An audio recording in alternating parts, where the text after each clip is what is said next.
Friends ఈ వీడియోని చూసే ముందు ఈ వీడియో మాత్రం తప్పకుండా లైక్ చేయండి, అలాగే మన ఛానల్ని సబ్స్క్రైబ్ చేసుకోండి, పక్కన ఉన్న బెల్ ఐకాన్ మీద క్లిక్ చేయండి, మీకు ఆల్ నోటిఫికేషన్స్ వస్తాయి. తర్వాత కామెంట్ సెక్షన్లో మాత్రం దిస్ వీడియో ఈజ్ అమేజింగ్ అని టైప్ చేయండి. హలో హాయ్ ఫ్రెండ్స్, నా పేరు శ్రీనివాస్, మీరు చూస్తున్నారు ఎస్పీఎన్ ఎడ్యుకేషన్ యూట్యూబ్ ఛానల్. మొత్తంలో ఈ తెలంగాణలో మహాలక్ష్మి స్కీమ్ కింద ఏదైతే ఆర్టీసీ ప్రయాణం ఉచిత ప్రయాణం ఉందో ఆ ఆర్టీసీ ఉచిత ప్రయాణానికి సంబంధించి ఒక ప్రభుత్వ ఉద్యోగి మొత్తానికి ఆర్టీసీ మహిళ ఫ్రీ స్కీమ్ ఏదైతే ఉందో దాన్ని రద్దు చేయాలని చెప్పేసి ఇవాళ హైకోర్టులో పిటిషన్ వేశారు.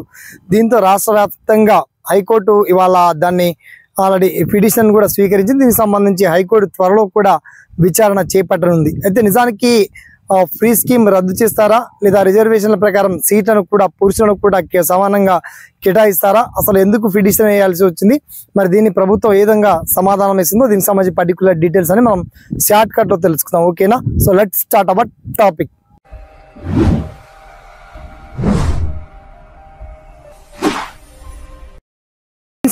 మొత్తంలో హైకోర్టులో పడ్డటువంటి పిటిషన్ పైన మీ ఒపీనియన్స్ కూడా చెప్పొచ్చు. మొత్తానికి ముఖ్యంగా హరీందర్ అనేటువంటి నాగోల్ ప్రాంతానికి చెందినటువంటి వ్యక్తి ఇవాళ రాష్ట్ర హైకోర్టులో ఏకంగా ఈ మహాలక్ష్మి పథకం కింద మహిళలకు ఏదైతే ఉచిత ప్రయాణం బస్సుల్లో ఉందో దాన్ని రద్దు చేయాలని కోరుతూ హైకోర్టులో పిటిషన్ వేశారు.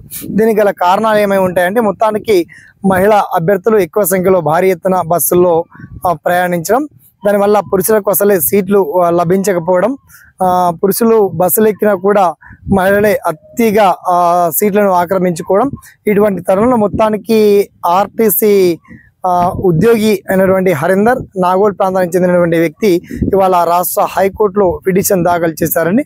అయితే మొత్తానికి ఈ పిటిషన్ వల్ల మొత్తానికి మహాలక్ష్మి స్కీమ్ ప్రభుత్వం వెనక్కి తగ్గి రద్దు చేస్తుందా, లేక యాజ్ ఇట్ ఈస్ గా కొనసాగిస్తే బాగుంటుందా, లేదా రిజర్వేషన్ ప్రకారం చూస్తే మహిళా అభ్యర్థులకు 50% రిజర్వేషన్ సెంట్రల్ గవర్నమెంట్ కల్పించింది కాబట్టి మన తెలంగాణ రాష్ట్రంలో కూడా యాజ్ ఇట్ ఈస్ గా బస్సుల్లో కాస్త పురుషులకు కూడా ఒక 50% సీట్లను కేటాయిస్తూ సమన్యాయంతో కూడినటువంటి తీర్పు ఇవ్వబోతుందా అనేటువంటి చర్చ ఆల్రెడీ కొనసాగుతుంది. కాబట్టి దీనికి సంబంధించి మరిన్ని పర్టికులర్ సమాచారాలు మనకు వారం రోజుల్లోపే దీనికి సంబంధించి కోర్టు కీలక తీర్పు ఇవ్వనుంది. కాబట్టి దీనికి సంబంధించి మరిన్ని సమగ్ర సమాచారాలు అప్డేట్ కాగానే తప్పకుండా మహాలక్ష్మి స్కీమ్ రద్దు అవుతుందా, మహిళా అభ్యర్థులకి కొద్ది రోజులే పండగలాగా చూపించి తర్వాత ఈ ప్రభుత్వం బ్రేక్ చేసిందా, లేదా యథావిధిగా కొనసాగిస్తూ పురుషులకు కూడా సమన్యాయంగా సీట్లు కేటాయించాలని చెప్పేసి ఒక మంచి తీర్పు కోర్టు ఇవ్వబోతుందా, ఈ చర్చ అయితే ప్రధానంగా కొనసాగుతుంది. మొత్తంలో